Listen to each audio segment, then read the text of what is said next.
யாரை பார்த்தாலும் காலில் விழுவது என்பது அவருக்கு சுயமரியாதை இல்லை என்பதைத்தான் காட்டுகிறது. சட்டமன்றத்தில் அவருடைய நடவடிக்கை கேலி கூத்தாகவே இருந்திருக்கிறது.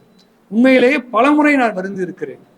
சுயமரியாதை பேசுகிற நம்முடைய இயக்கத்தில் ஒருவர் எதற்காக விடுகிறார் என்று தெரியாமல் எதிர்க்கட்சி தலைவர் காலிலும் விடுகிறார், ஆளும் கட்சி அமைச்சரிடம் கால்கள் விடுகிறார், முதலமைச்சர் கால்கள் விடுகிறார்.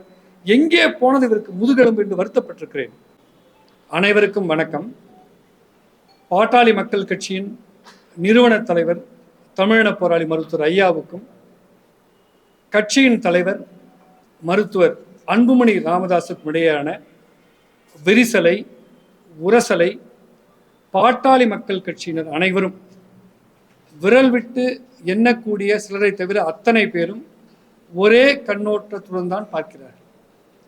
இந்த உரசல் நின்றுவிடும், முடிந்துவிடும்.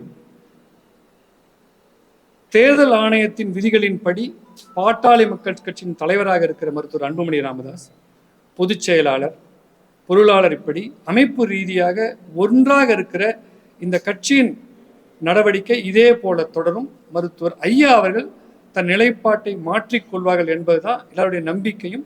அதை நோக்கித்தான் இந்த அரசியல் சென்று கொண்டிருக்கிறது. பாட்டாளி மக்கள் கட்சியினர் பொறுப்புணர்வோடும், இன்னும் சொல்ல போனால் பொறுமையோடும் இதனை கையாண்டு வருகிறார்கள். ஆனால் வெகு சிலர், விரல் விட்டு எண்ணக்கூடிய சிலர், இந்த மோதலில் ரத்தம் சிந்தும், அந்த இரத்தத்தை குடித்து வளரலாம் என்று நினைக்கிற ஓநாய்கள். அப்படிப்பட்ட ஓநாய்களில் ஒருவர் தான் சேலம் மேற்கு சட்டமன்ற தொகுதி உறுப்பினர் அருள். மருத்துவர் அன்புமணி பேசும்போது இந்த சதிக்கு பின்னால் 3 பேர் இருக்கிறார்கள் என்று சொன்னார். அந்த 3 பேர்களில் ஒருவன் நான் என்பதை தன்னுடைய பேச்சின் மூலம் அருள் அறிவித்திருக்கிறார்.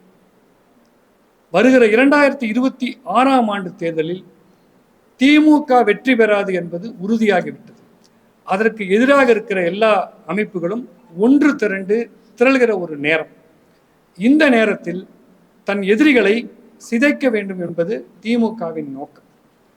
அந்த வகையில் மிக வலிமையாக இருக்கிற பாட்டாளி மக்கள் கட்சியை சிதைக்க வேண்டும், அதன் பிம்பத்தை உடைக்க வேண்டும் என்கிற திமுகவின் திட்டத்துக்கு துணை போகிற மாதிரி அருள் பேசியிருக்கிறார் என்றால் அவர் திமுகவின் கருவி, கைக்கூலி. அந்த அளவில் அருள் கட்சிக்கு எதிரானவர், சமூகத்துக்கு எதிரானவர். அவர் உடனடியாக நிபந்தனையற்ற மன்னிப்பு கேட்க வேண்டும். அவர் தனிப்பட்ட முறையிலும் தொடர்ந்து மிகப்பெரிய குழப்பவாதியாக இருக்கிறார். தந்தை பெரியாரை அடையாளமாக வைத்திருக்கிற இயக்கம் பாட்டாளி மக்கள் கட்சி. இந்த இயக்கத்தை சேர்ந்தவர் சுயமரியாதை இயக்கத்தின் வழிவந்த ஒரு இயக்கத்தில் வந்தவர். யாரை பார்த்தாலும் காலில் விழுவது என்பது அவருக்கு சுயமரியாதை இல்லை என்பதைத்தான் காட்டுகிறது. சட்டமன்றத்தில் அவருடைய நடவடிக்கை கேலி கூத்தாகவே இருந்திருக்கிறது. உண்மையிலேயே பலமுறை நான் வருந்திருக்கிறேன். சுயமரியாதை பேசுகிற நம்முடைய இயக்கத்தில் ஒருவர் எதற்காக விடுகிறார் என்று தெரியாமல் எதிர்க்கட்சி தலைவர் காலிலும் விடுகிறார், ஆளும் கட்சி அமைச்சரிடம் கால்கள் விடுகிறார், முதலமைச்சர் கால்கள் விடுகிறார். எங்கே போனது இவருக்கு முதுகெலும்பு என்று வருத்தப்பட்டிருக்கிறேன். அவர் தன்னுடைய செயல்பாடுகளை உடனடியாக நிறுத்திக் கொள்ள வேண்டும். பாட்டாளி மக்கள் கட்சியில் உறுப்பினராக இருப்பவர்கள் தோழர்கள், உறவுகள், பாட்டாளி சொந்தங்களே என்றுதான் மருத்துவர் ஐயாவும் மருத்துவர் அன்புமணியும் அழைப்பார்கள். ஆனால் இயக்கத்தை விட்டு போகிறவர் ஒருவர் யார் என்பதை தந்தை பெரியார் சொல்கிறார்.